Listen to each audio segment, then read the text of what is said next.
yang kedua, kalau usahawan, orang pribadi usahawan, punya usaha, itu dari tahun dia terdaftar sampai dengan tahun ke-7, orang pribadi ya, UMKM atas nama perorangan. Jika omsetnya dalam 1 tahun belum menyentuh angka 500 juta, maka dia belum bayar pajak. Baik. Nah, contoh paling gampang gini, Januari sampai Juli omsetnya 450, maka Januari sampai Juli dia tidak bayar pajak. Setelah masuk Agustus, ternyata omsetnya 550. Nah, yang kena pajak adalah 50-nya. Yang di atasnya itu ya. Yang 500-nya tidak kena. Yang atasnya 500 itu kena 0,5%. Ini ya. Sampai istilahnya ini sampai dengan waktu 7 tahun, Mbak. Sampai dengan waktu 7 tahun. 7 tahun dari sejak terdaftar. Berarti kalau sudah 8 tahun dan ternyata penghasilannya tidak di atas 500 juta. Nah, itu dikenakan pajak, Mbak. Dan dia harus pembukuan kalau setelah tahun ke-8.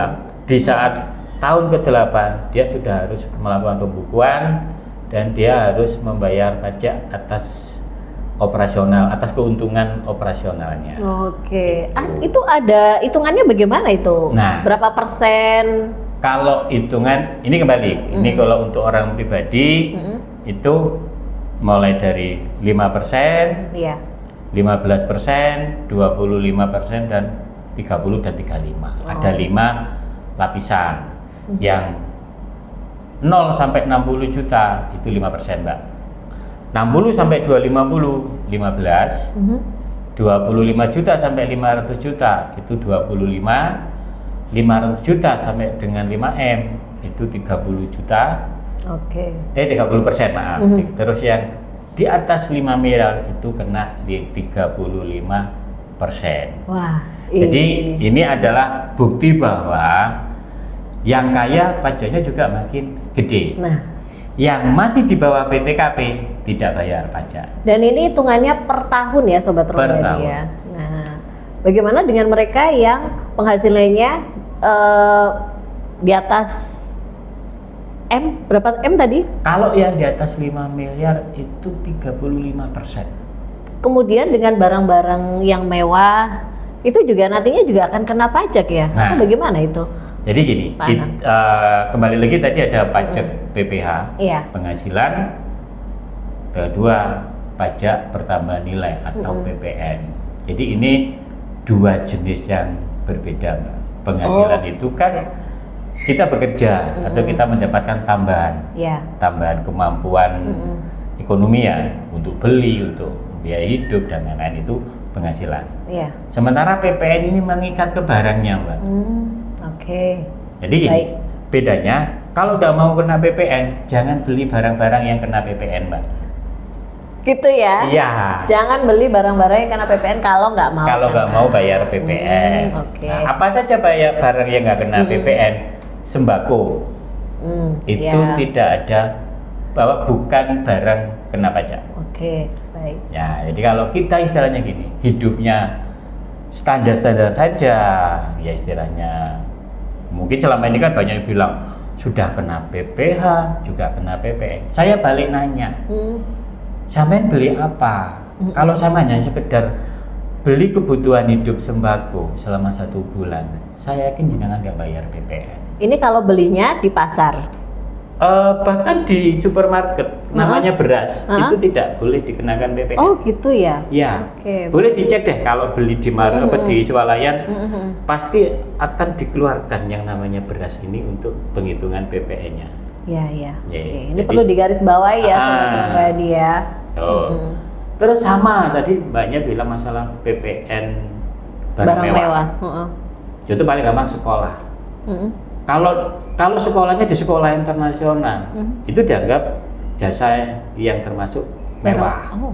Kalau tidak mau kena PPN mewah, ya jangan sekolah di internasional. Sekolah di negeri itu tidak termasuk jasa pendidikan yang kena PPN barang mewah. Seperti itu. Rumah sakit sama, kalau di RSUD, rumah sakit biasa itu bukan jasa kesehatan yang tergolong mewah. Tapi kalau di rumah sakit internasional ya mewah dong, bayarnya mahal, perlakuannya juga istimewa. Sesuai ya. Ya, itu termasuk mewah. Baik. Itu. Nah, jadi kalau PPN tadi, Mbak, kalau PPN itu mengikat kepada benda yang kita beli. Kalau PPH itu mengikat ke pendapatan yang diterima. Jadi itu bedanya PPH sama PPN. Ya, seperti itu ya Sobat Ronggadi. Memang ada perbedaannya yang kadang-kadang kita sebagai orang awam itu kurang ngeh. Bahkan seperti tadi ya, kita beli beras atau sembako aja sebenarnya tidak dikenakan PPN gitu ya. Nah itu kadang-kadang kita yang merasa, loh kan saya belinya di supermarket, masa iya gitu ya. Boleh dicek apakah gitu ya, berasnya termasuk dihitungkan untuk ngitung PPN-nya. Oke, baik. Terus sekarang mungkin saya komplain, saya beli es teh, gitu kan? Di mereknya, es teh ada mereknya, kena PPN. Ya pertanyaannya kan begini, ya itu kan sudah termasuk bukan kebutuhan primer kan? Kalau teh bisa bikin teh sendiri. Iya. Teh itu mungkin tidak kena, bukan termasuk yang kena PPN kalau bikin teh sendiri ngaduk sendiri. Tapi kalau jenengan udah beli itu sudah barang industri, bukan barang sembako. Itu bedanya. Ya. Jadi saya tuh beli es teh kekinian yang 20.000 ada PPN. Iya. Oke, baik. Mungkin kita sebagai pembeli sebenarnya harus lebih teliti sebelum protes. Betul nggak sih?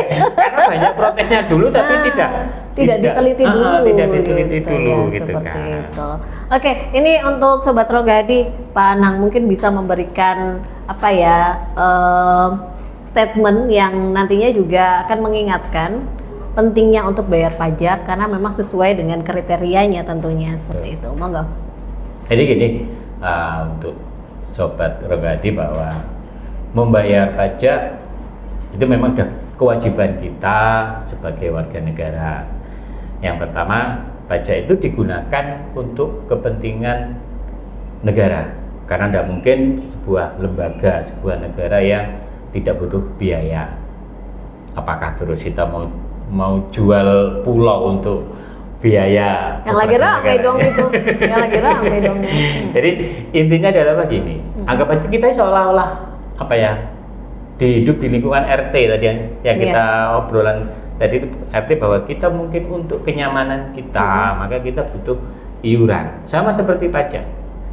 Jenengan mungkin sekarang tidak merasa bahwa menikmati uang pajak.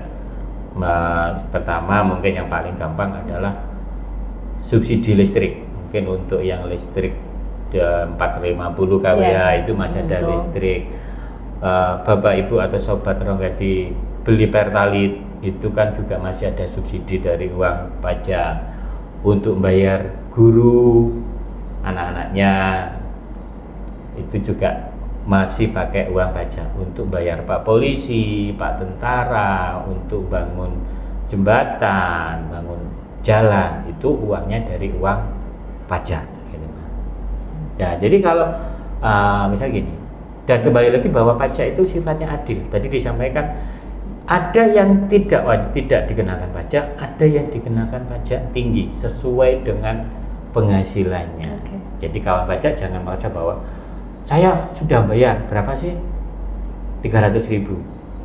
Ya, kita terima. Tapi bukan berarti membayar 3.000 itu sudah merasa yang paling berhak atas segala macam, merasa paling besar. Tidak, karena apa? Pajak itu istilahnya saling gotong royong.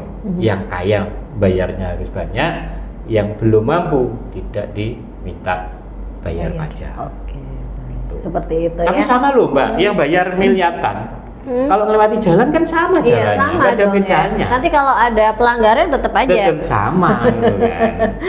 Oke, seperti itu ya Sobat Ronggadi. Mungkin bisa menjadi inspirasi juga dan juga menjadi wawasan ya terkait dengan pajak untuk hari ini. Kita ketemu lagi di Talkshow on the Spot selanjutnya. Terima kasih Pak Anang untuk informasinya dan wassalamualaikum warahmatullahi wabarakatuh.